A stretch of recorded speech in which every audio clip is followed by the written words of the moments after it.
ሰው መልካም ነገር ስለኔ ሲናገር ስሰማ እደነግጣለሁ።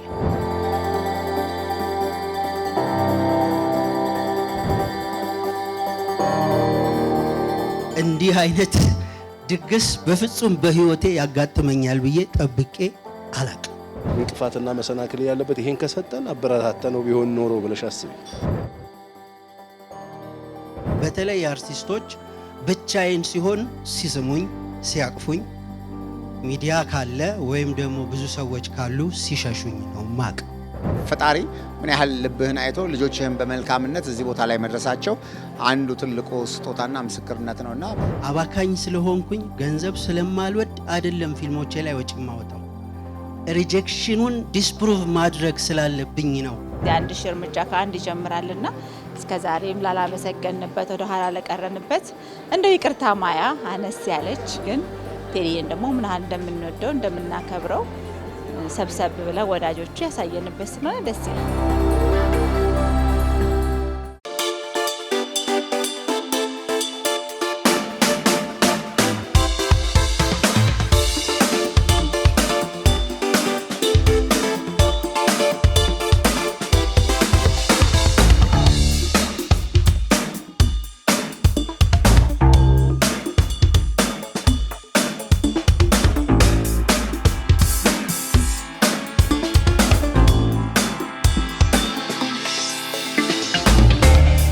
እንዴት ናችሁ? የሀገሬ ሳምንታዊ ፕሮግራም ተከታታዮቻችን፣ ዛሬ እንግዲህ የምንገኘው በጎልደን ቱሊፕ ሆቴል ነው። የተገኘንበትን ምክንያት ደግሞ ከ30 ዓመታት በላይ በፊልም ኢንዱስትሪው ኢትዮጵያን ከፍ ያደረገ ትልቅ ሰው አርቲስት ቴዲ ተሾመ የእውቅና ፕሮግራም ለማዘጋጀት ነው። አርቲስት ቴዲ ተሾመ እንግዲህ እንደምናውቀው በተለያዩ ከፍ በለው በተሰሩ ስራዎች እናስታውሰዋለን። ከሰራቸውም ስራዎች ትንሽ ጠቆም ለማድረግ ቀዝቃዛ ወላፈን፣ ፍቅር ሲፈርድ፣ አባይ ዌስ ቬጋስ፣ ሶስት ማዕዘን፣ አሁን ደግሞ ስለ እናት ምድር የተሰኘ ፊልም አማ አዋርድ ላይ ተዘጋጅቶ ሽልማትንም አግኝቶ መጥቷል። እሱንም ምክንያት በማድረግ ብዙ ስራ ሰርተሃልና እውቅና ያስፈልጋል፣ ሽልማት ያስፈልጋል በማለት ጓደኞቹ የሙያ አጋሮቹ ጥሩ ፕሮግራም አዘጋጅተውለታል። ምንድነው የሚመስለው የሚለውን ደግሞ ውስጥ ገብተን በስፋት የምናይ ይሆናል። አብራችን ቆዩ።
አሁን ደግሞ የኔ ሌጋስ ራሱ ለቴዲ በግሌ መስጠት አለብኝ ብሎ ያዘጋጀ ስጦታ አለ።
የኢትዮጵያ ፌዴራላዊ ዲሞክራሲያዊ ሪፐብሊክ መከላከያ ሚኒስቴር የመከላከያ ሚዲያና ኮሙኒኬሽን ማዕከል ያበረከተለት ታላቅ ስጦታ ነው።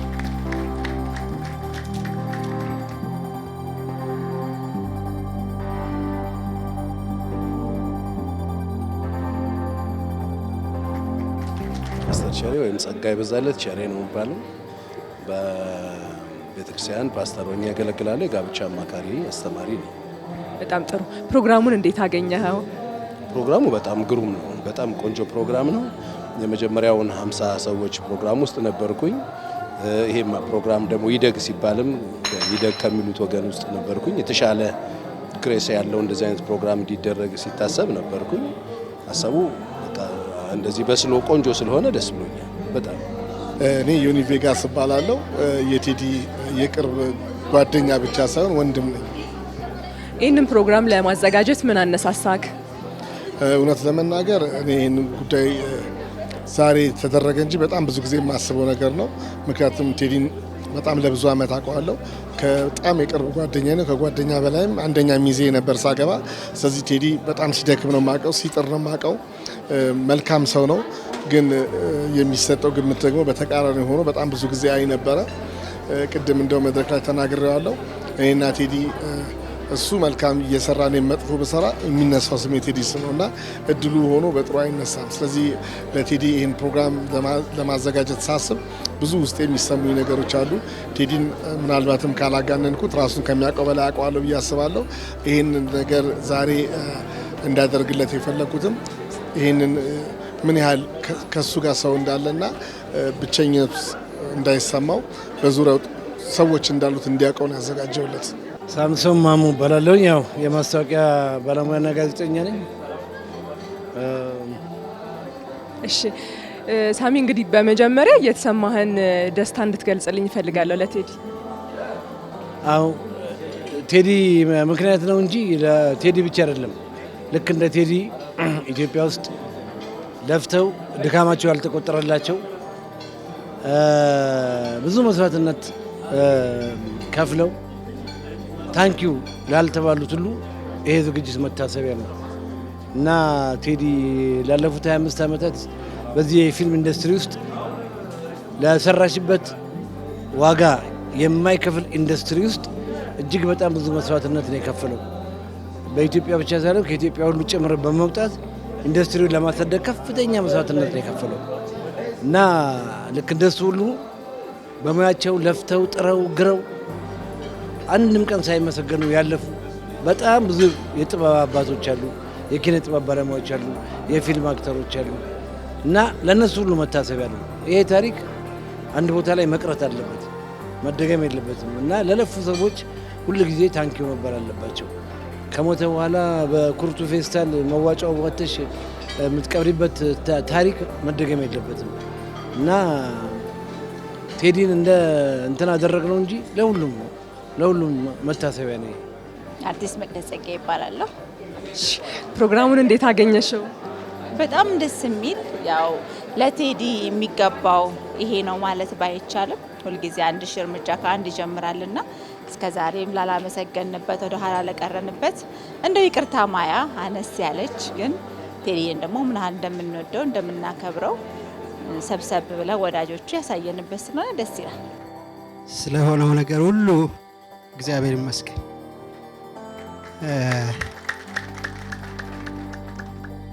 ንግግር ጽፌ ነበር የመጣሁት፣ ግን የሆነውን ነገር ሳይ ንግግሩ አስጠላኝ፣ ጣልኩት። ጅማ ነው ተወልጄ ያደግኩት እና ገራጅ ሰራ ነበር። በ11 12 ዓመቴ አካባቢ ነው ቤተሰቦቼ ከትምህርት ቤት መልስ ሌላ ቦታ እንዳሉል ገራጅ አስገቡኝና እዛ ገራጅ ቀለም ግዙ ተባልን እና ከአንድ ጓደኛዬ ጋር ሄድን ቀለም ልንገዛ እና ጓደኛዬ ቀለሙን ደፋው። ጓደኛዬ በቅዳሜ የሚያገኛት ከገራጁ የሚያገኛት 3 ብር ለቤተሰቡ እየወሰደ የሚሰጣት 3 ብር ነች። በኢኮኖሚ ነው ይሻላል እና ስንሄድ ወደ ገራጅ ስንመለስ እኔ ነኝ የደፋሁት አልኩት ለባለቤቱ። እኔ ተባረርኩኝ። የመጀመሪያው መባረር ያኔ በ11 ዓመቴ ያጋጠመ። በኋላ ከሆነ ከ2 ወይም ከ3 ዓመት በኋላ ደግሞ እንደዚሁ በህፃንነቴ ነው። ህንዶች አሉኛ ጅማ ከተማ፣ እነሱ ቤት ብቻ ነው ቪዲዮ የሚታየውና እነሱ ቤት ቪዲዮ ለማየት በጣም በቃ በጉጉት ነው የምንሄደው የነበረውና እዛ እነሱ ቤት ውስጥም የሆነ ብርጭቆ ደፋሁና ተሰበረብኝና ሁለተኛ እዚህ እንዳትመጣ ተብዬ ተባረርኩኝ። ከዛ አደኩኝና ከጅማ ከኮሜርስ ግራጁዌት ካደረግን በኋላ ደርግ ልክ ትራንዚሽን ላይ ነበርንና ከለውጡ በኋላ የመጀመሪያዎቹ ተመራቂዎች ነበርን እኛና ስራ ፈልጉና ግቡ ተባልን። በ84 ነው የተመረኩትና ፎቶ ቤት ስራ መፈለግ ጀመርኩኝና ፎቶ ፊሊ የሚባል አንድ ፎቶ ቤት ተቀጥሬ ስራ ጀመርኩኝ በ600 ብር ደሞዝ። እና የኔ ስራ እጅ ስራ መስራት ነበረ። በእጅ ስራ በጣም ጎበዝ ነበርኩኝና ፎቶ የሚያነሳው ልጅ ደግሞ ሌላ ልጅ ነው እና በአጋጣሚ እሱ ለምሳ ወጥቶ እኔ ፎቶ አንሳ ተባልኩ እና ፎቶ አነሳው። ሳነሳ በጣም ቆንጆ ነው ተብሎ ተደነቀ ፎቶግራፉ። እሱ ሲመጣ እኔ ማንሳቴን ሰማና የሚቀጥለውን እንግዳ ፎቶግራፍ አበላሽቶ አነሳው እና እሱ ነው ያነሳው ብሎ ለሰውየው አሳበቀብኝ። ከዛ ፎቶ ቤት ተባረርኩኝ።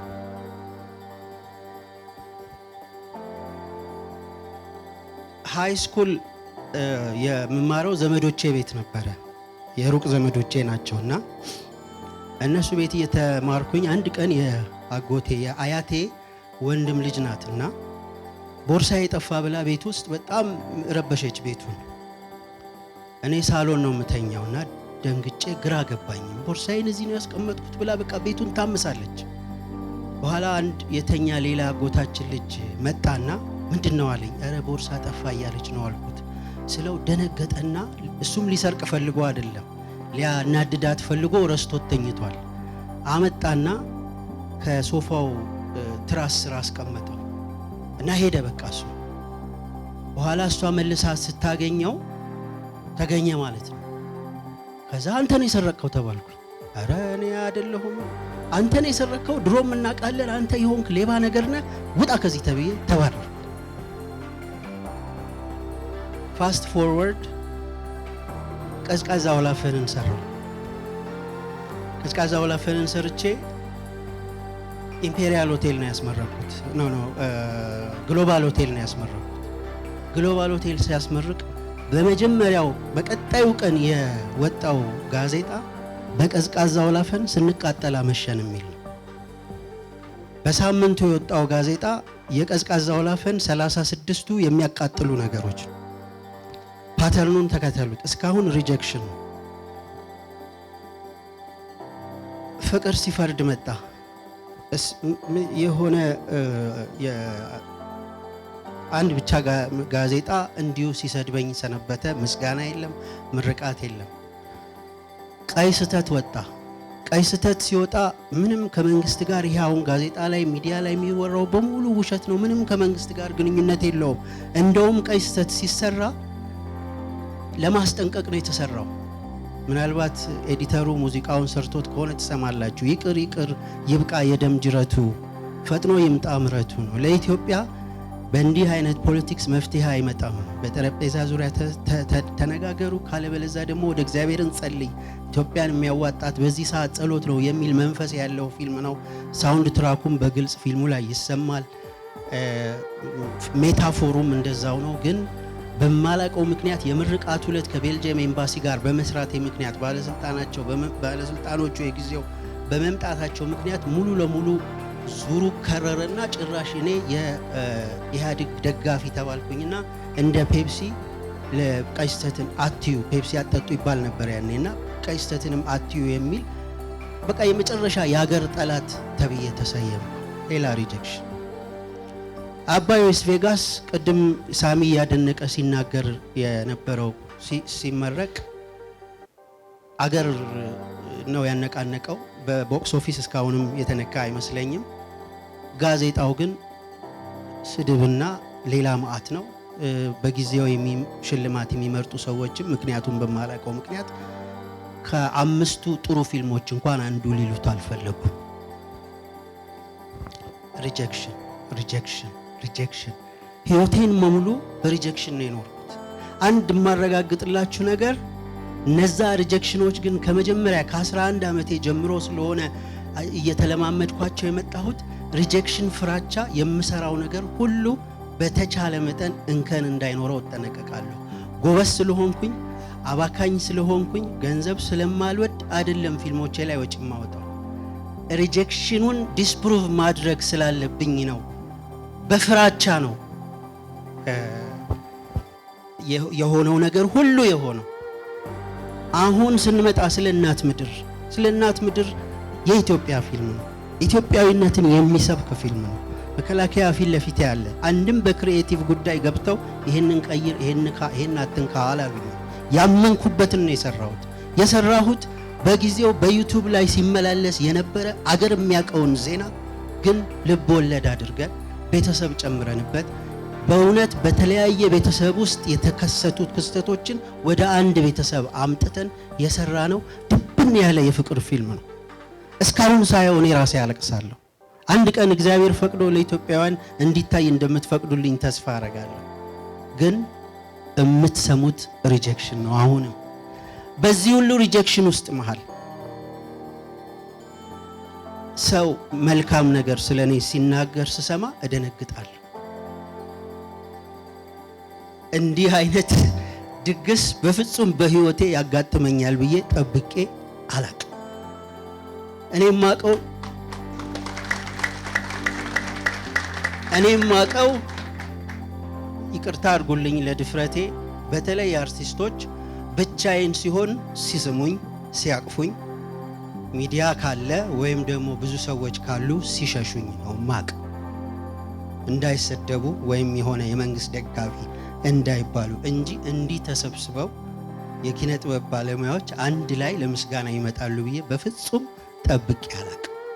ዛሬ የሆነ እርግማን የተሰበረ ያህል ነው የሚሰማኝ።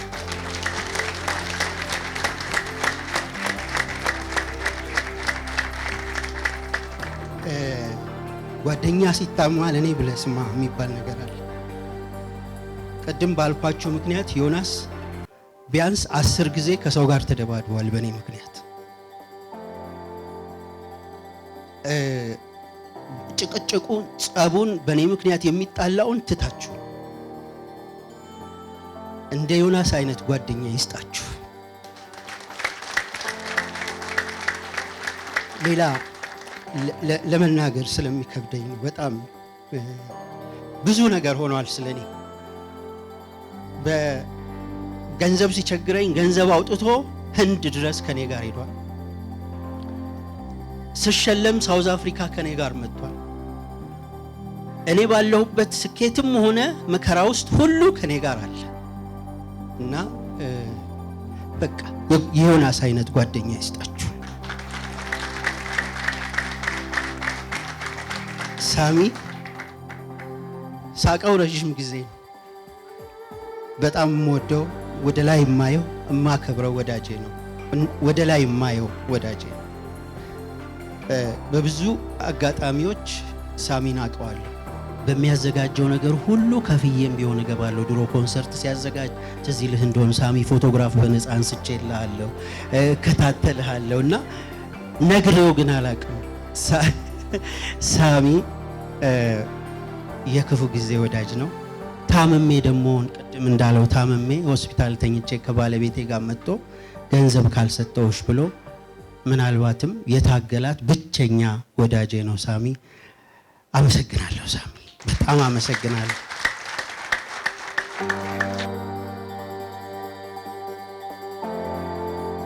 አመሰግናለሁ። ወንድም ካሊድ እባላለሁ ከወንድም ካሊድ ፋውንዴሽን። ፕሮግራሙን እንዴት አገኘኸው? ፕሮግራሙ የእውነት አንዳንድ ጊዜ ራስሽን እንድታይ ያደርግሻል። ሰምታይምስ በብዙ መከፋት ውስጥ ለምሳሌ አንዳንድ ነገሮችን ታደርጊና ክሬዲት ያላገኙ ሰዎች እና ብዙ ሰዎችም ወደ ኋላ ተመልሰን እንድናይ ክብር የሚገባቸው ብዙ ያለፉ በህይወትም ያሉ ሰዎችን ወደ ኋላ መለስ ብለን እንድናይ ክሊክ ያደረገ ነው። በተረፈ አንዳንድ ጊዜ እንደዚህ አይነት ለሀገር በብዙ መንገድ የተወሩ በጣም ብዙ ነገሮች አሉ ቴዲ ያደረጋቸው። አንዳንድ ጊዜ ራሴን ከዛ በኋላ ፈተሽኩኝ። አንዳንድ ጊዜ አደረገሽ የሚረሱ ነገሮች አሉ። እኔ ምትወስጂ ልክ እኔን አሁን ምትወስጂ ኦልሞስት እንግዲህ 20 ዓመት ይሆናል ማለት ነው። በእድሜ በጣም ምናልባት በአስራዎቹ እድሜ ውስጥ እያለሁ ነው ቴዲን ማቀው። አንዳንዱ አንጋፋዎቹ አሁን ኢንተርቪው ላይ የነበሩት ሰዎች ሁሉ ካወቁበትና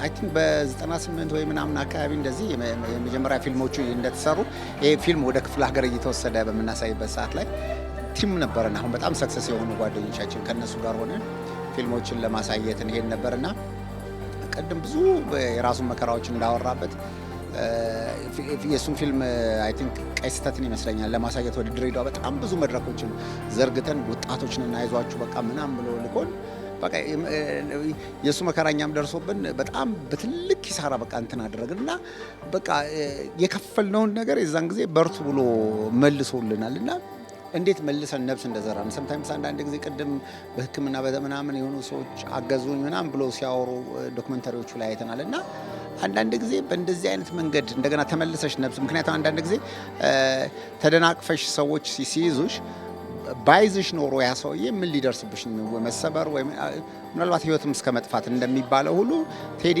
ከመደናቀፍ ውስጥ ብዙ ያነሳቸው ሰዎች እንዳሉ ይሰማኛል። ይሄን አይቻለሁ። ከዛ እኔ እንግዲህ አሁን እንደ ቤተሰብ በጣም እንደ ጓደኛም ብዙ ከተዋወቅም በኋላ እንግዲህ በተለያየ ነገር ብዙ መድረክ አብረን ሰርተናል። አባይስ ቬጋስን ሲመረቅ ኢቨንቱን እኔ ነበርኩ ያረኩለትና በዛን ሰዓት ከመድረክ በስተጀርባ የተሰማው ስሜት የደስታ ሰክሰስ ሆኖ በቃ በዛ ልክ ያን ጊዜ ያደረግነው እና እኔም ከዛ በኋላ ኢቨንቶችን በምን ልክ መስራት እንደምችል ያየ ነው። እንደውም ከዛ ሂደት በኋላ እንደዚህ የሰራኋቸው አንዳንዱ እነዛ ሰዎች የሰጡት እድል ነው። ከዛ አልፈን ደግሞ ወደ አሁን ፋውንዴሽንን ካቋቋሙ በኋላ እንግዲህ የመጀመሪያው ሂደት ላይ አንዳንድ ጊዜ ለፋውንዴሽናችን ትልቅ መሰረት የሆነ ነገር ምናልባት እንዲወራ ይፈልግ ይሆናል ብዬ ስለሰጋው እንትን እንለዋለሁ እንጂ በጣም የሚገርም ሂደት ኪ ፖይንቶችን ለምሳሌ ነግሮን በዛ ወቅት ላይ በጣም ትልቅ ሰው መጥቶ እንዲያገኘን እንዲያየን ትልቅ መንገድ ከፍቶልናል አሳይቶናል እና ቴዲ ይሄ በጣም ትልቅ ዌው ነው። በቃ ሰምታይምስ አንዳንዴ የሚሰጥሽ ፖይንት ያ ነገር ከሱ መጣ መባሉ ምናልባት ሊያስተቸኝ ይችላል ወይ ምናምን ብሎ አይሰስተውም እና በጣም አድርጓል። እንደው ያን ነው ያም እንግዲህ ምናልባት ክቡር ጠቅላይ ሚኒስትራችን እንግዲህ የመጀመሪያ ጊዜ ላይ ፋውንዴሽናችን መጥተው የጎበኙበት ሂደት ነበርና መጥተው እንዲያዩም በብዙ መንገድ ሞክረን ፋይናሊዝም ብሎ ድንገት ሀሳቡ ሲመጣ ወዮቹ እንዴት ሆኖ እንደነገረን ከዛ በኋላ መጥተው ጠቅላይ ሚኒስትራችን እንዲያዩን በዛን በተደጋጋሚ በትዊተር ገጻቸው በሶሻል ሚዲያቸው ጠቅላይ ሚኒስትራችን እንደዛ አይነት ሪኮግኒሽን ከመምጣታቸው በፊትም ከመጡ በኋላም ያደረጉት ነገር ይሄ በጣም ትልቅ ነገር ነውና ስለዚህ አሁን ላለንበትም መሰረቱ አንዱ ትልቁ ነገር የቴዲ ይሄ አንዱ አስተዋጽኦ ነውና ይሄ በጣም የሚገርም ነገር። ከዛ ውጪ አንዳንድ ጊዜ የሆኑ ሀሳቦች ኖሮ ሼደሽ ስትነግሪው በቃ ከፍ አድርጎ ይሄ አንዳንድ ጊዜ ያለ አይደል ሀሳብሽን መሬት እንትን የሚልብሽ ሰው ይኖራል። ግን ቴዲ በብዙ ከጀማሪውም አብሮ ከትልቁም ጋር ከፍ ዝቅ ብሎ በጣም የሚሰራ ነውና ዛሬ እንግዲህ እንዳልሹም እንዳጠቃላይ መድረክ ይሄ ዘግይቷል እንደውም ከሚገባውም በላይ ነው። እንደዚህ አይነት ፕሮግራሞች መዘጋጀታቸው አሁን ለሚመጡት ለወጣቶች ያለው ጥቅም ምንድን ነው? በዚህ ሙያ ውስጥ ያሉ ሰዎች ሙያውን እንዲያከብሩት እንዲወዱት በሙያው ላይ ደግሞ ሙያው የሚከፍልም መሆኑን ማለት ገንዘብ እንኳን ባይከፍላቸው እንደዚህ አይነት እውቅና መክፈል አለበት። ኢትዮጵያ ውስጥ ያሉ የጥበብ ሰዎች እንደምታውቂው ሰርተው ውለው ብዙ ነገር አድርገው ሰርተው እንዳልሰሩ አመድ አፋሽ ናቸውና ሳይሞቱ ከሞቱ በኋላ አበባ ምናምን ጎዝጉዞ ቡራ ከረዩ አይጠቅም። በህይወት እያሉ እኔ አሁን አንዳንድ ትልቅ ሰዎች ሞተው ተነስተው ቢያዩት ይሄንን ሴሪሞኒ ብዬ አስቤ አውቃለሁ።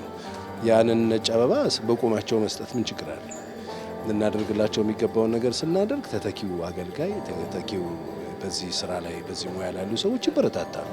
ምክንያቱም ተገልግሎ የሚጣሉ እንደሆነ አይሰማቸውም። ሙያው እየተወደደ እየተከበረ እንዲመጣ ያደርጋል እና ቆንጆ ነው እንደዚህ ማድረግ። አንደኛ እነሱንም ቴንኪው ማለት በጣም ጥሩ ነው። ግፍ ነው እውነት ያ ሁሉ ተዝናንተሽ ስቀሽባቸው በእነሱ ተዝናንተሽ በእነሱ አልቅሰሽ ደስ ብሎሽ ብዙ ነገር ሰጥተውን ምንም ሳንሰጣቸው ማሳለፍ ግፍ ነው። እኔ አሁን በዚህ አጋጣሚ ለቴዲ የተደረገው ነገር በጣም ደስ ብሎኛል። አንቺ ሰርተሽ የሰራሽበትንና የደከምሽበትን የልፋትሽን ካልታወቀልሽ ዋጋ ከሌለው የግድ በገንዘብ ብቻ የሚመነዘር ነገር አይደለም። ሰው ግን ተጨንቆና ተጠቦ ለሰራው ስራ ኦዲየንሱ የሚመልስለት መልስ አለ። ያ መልስ ለሰውየው ነገ ለሚሰራው ስራ ማበረታቻ ነው።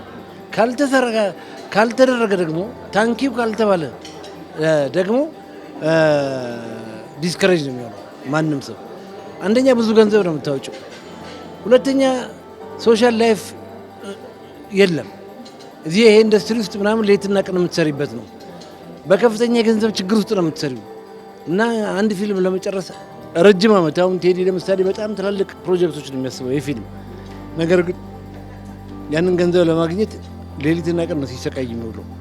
እንደዚህ ሁሉ ለፍቶ ሰርቶ ደክሞ ገብቻል የኢትዮጵያን ኢሜጅ አንድ ደረጃ ከፍ የሚያደርግ ነገር ሲሰራ ሰው ደግሞ ታንኪ መባል አለበት እና ይሄ ነገር ብዙ ጊዜ ባለመደረጉ እና ብዙ ወንድሞቻችን ብዙ እህቶቻችን ይሄንን ታሪክ ሳዩ በማለፋቸው እጅግ በጣም ነው የሚያዝነው። ኢንዱስትሪው ላይ በደንብ ጠለቅ ብለህም ሳይሆን ከዳር ሆነ ብዙ ነገር ትታዘባለህ። እስቲ ከታዘብካቸው ነገሮችና ቢስተካከሉ ብለህ የምታስበው ነገር? ሩቅ ሳትሄጂ አሁን እንኳን ይህን ፕሮግራም ለማዘጋጀት ጥረት ባደረግንበት ሰዓት ቅድም ቴዲ በትንሹ ሊገልጸው ሞክሯል። ሰው ለመተባበር ብዙ ፈቃደኛ አይደለም። ምናልባትም እንግዲህ የየራሱ ምክንያት ሊኖረው ይችላል። እኔ ምክንያታቸውን አላውቅም። ግን ብዙ ጊዜ ብዙ ሰው ቀናነት የለውም ከሰው ጋር በመልካም ለመተባበር። የዛኑ ያህል ደግሞ አሁን ቅድም እንዳየሽው እንደ ሳሚ አይነት እንደ ታምሩ ብርሃኑ አሁን የቅርብ ጓደኞቹ እነ ሰርሽ እነ ሰለሞን ቦጋለ ስንነጋገር በጥሩ መንፈስ ተነሳስተን ይህንን እንድናደርግ ሆነናል። ግን ብዙ ጊዜ ግን ሌሎች ብዙ የጠበቅናቸው ሰዎች ነበሩ። እዚህ ፕሮግራም ላይ እንዲሳተፉ ጥሪ አቅርቤ ነበር፣ ከኔ ጋር እንዲቀላቀሉ ሞክሬ ነበረ። እንግዲህ ያየሁት ነገር በዚህ ኢንዱስትሪ ላይ እንደማየው እርስ በርሳቸው አብረው ይበላሉ ይጠጣሉ እንጂ ህብረት ላይ እና መረዳዳት ላይ ድክመት አላቸው። ስለሚተኩት ወጣት ልጆች እንደዚህ አይነት ፕሮግራም መዘጋጀቱ ስለሙያተኛው ምንድነው ያለው ጠቀሜታ ታያለሽ? ያው የሰው ልጅ ስራ ከሰራ በኋላ ጥሩ አደረክ፣ እቺ ደግሞ ጎላለች፣ እቺን አስተካከል፣ በዚህ በሰራው ደግሞ ልትመሰገን ይገባል ስትዩ አቅም ትሆኛለሽ፣ ጉልበት ያገኛል፣ የተሻለ ይሰራል።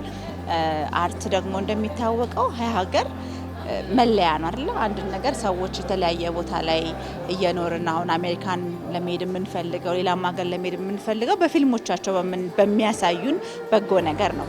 ስለዚህ እኛም ደግሞ እንደ ኢትዮጵያ ብዙ የምናሳየው ብዙ የምንሸጠው ሀብት አለን። ያን ደግሞ የምናደርገው በአርት ነውና እንደዚህ አይነት ሽልማቶች እንደዚህ አይነት መበረታታቶች ሲኖሩ ብዙዎቹ ተነስተው ብዙ ስራ ለመስራት ትላልቅ ነገሮች ለመስራት እና ሀገራቸውን ለማሳየት ይነሳሳሉ ብዬ ያስባለሁ።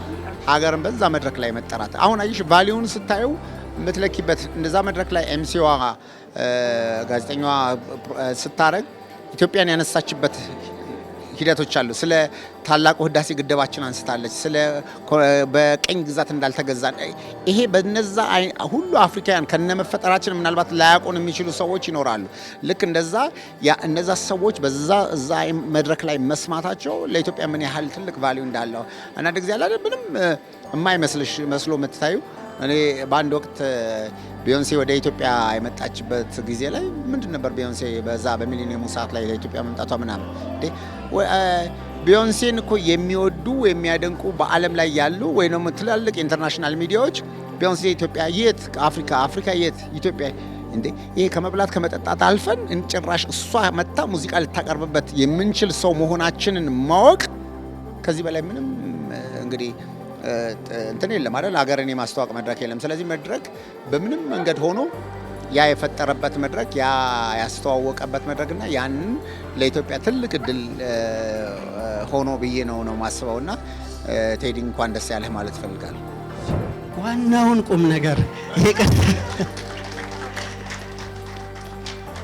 ሃኒ ጉድ ነው የቻለችው። ጉድ ነው የቻለችው። እንቅልፍ የማይተኛ ባል፣ እቤቱ የማይገባ ባል፣ ዘላለም ችግር ይዞባት የሚመጣ ባል፣ የተቸገረ ሰው ይዞባት የሚመጣ ባል። ሳልሳዊ ቴዎድሮስ፣ ንጉሥ ቴዎድሮስ፣ እልፍ ቴዎድሮስ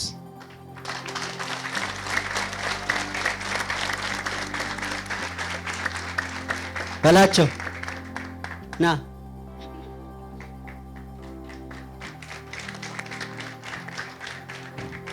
በላቸው ገብሬ አዶሎ ልጄ ያሳደግኩት ልጄ እነሱ ባይኖሩ ኖሮ እኔ አልኖርም ነበር። የመኖሬ ምክንያቶች ናቸው፣ ዩተርኔ ናቸው። ተስፋ ስቆርጥ ሁል ጊዜ መጀመሪያ ፊት ለፊት የሚመጡት ልጆቼ ናቸው። ልጆቼ ባይኖሩ በእርግጠኝነት እነግራችኋለሁ ወይ ተሰድጃለሁ ወይ በህይወት የለውም። እና ልጆቼ የመኖሬ ምክንያቶች፣ ወዳችኋለሁ፣ አመሰግናለሁ በጣም። በመጨረሻ ለቴዲ የምታስተላልፍለት መልእክት ወይንም በዛውም ደስታህንም ገለጽልኝ። ገና አሁን ጠየቅሽኝ። ቴዲን በጣም በጣም እንደምወደው ያውቃል፣ ግን ዛሬ በአደባባይ ስመሰክርለት በጣም ደስ እያለኝ ነው። ቅድም ነግሬሻለሁ፣ ቴዲ ወንድሜ ነው። የእሱን ደስታ ዛሬ ሳየው የተሰማኝ ደስታ ቴዲ ከተደሰተው በላይ ነው። ቴዲ በዚህ ልክ በክብር ላይ ቁጭ ብሎ ስላየሁት በጣም በጣም ደስ ብሎኛል። የእውነት ለመናገር ዛሬ እስከ ዛሬ ካሳለፍኳቸው የደስታዎች ቀኖቼ የተለየውና የበለጠው ነው ብዬ ነው የማስበው። ቴዲዬ በጣም በጣም ነው የምወድህ፣ በጣም ነው የማከብርህ።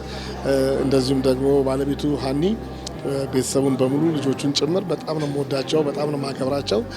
በዚህ ልክ ስላየዋቸው ደስ ብሎኛል። አሁንም እግዚአብሔር ሞገሱን አይንጠቃቸው፣ በዚሁ ከዚህ የተሻለ ነገር እንዲገጥሙ ምኞቴን አስተላልፍለታለሁ።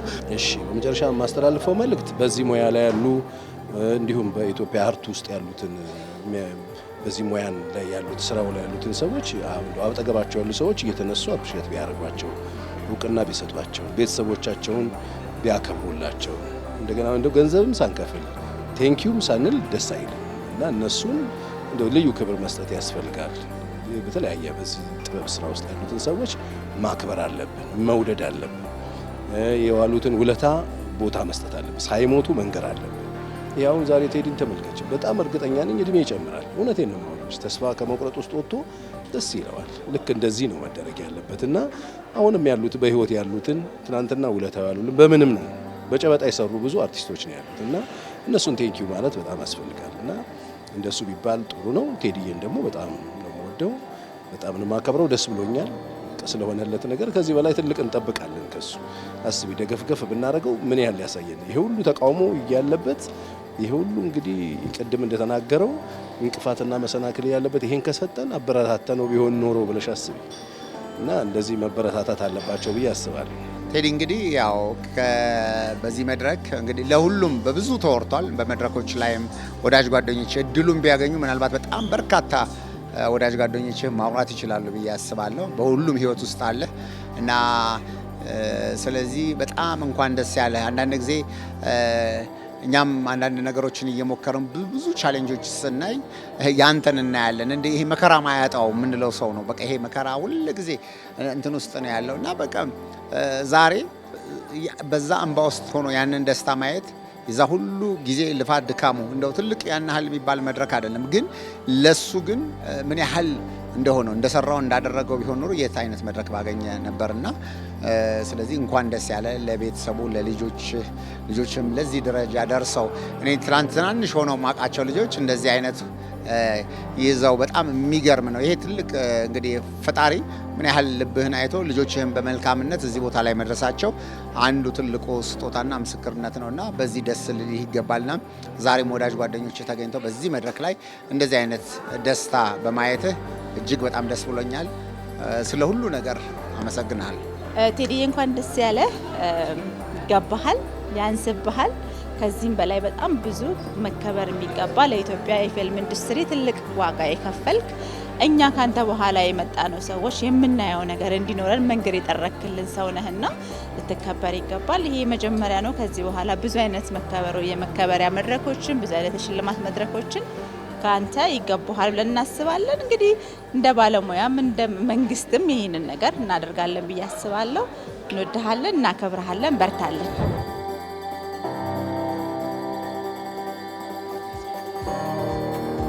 ይሄ የዛሬ 20 ዓመት ቁም ነገር መጽሔት ላይ ቴዎድሮስ ተሾመ የወጣበት ምስል ነው።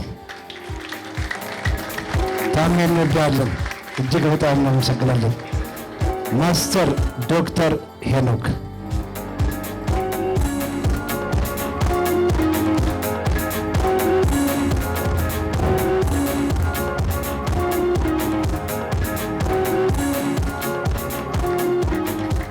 እሺ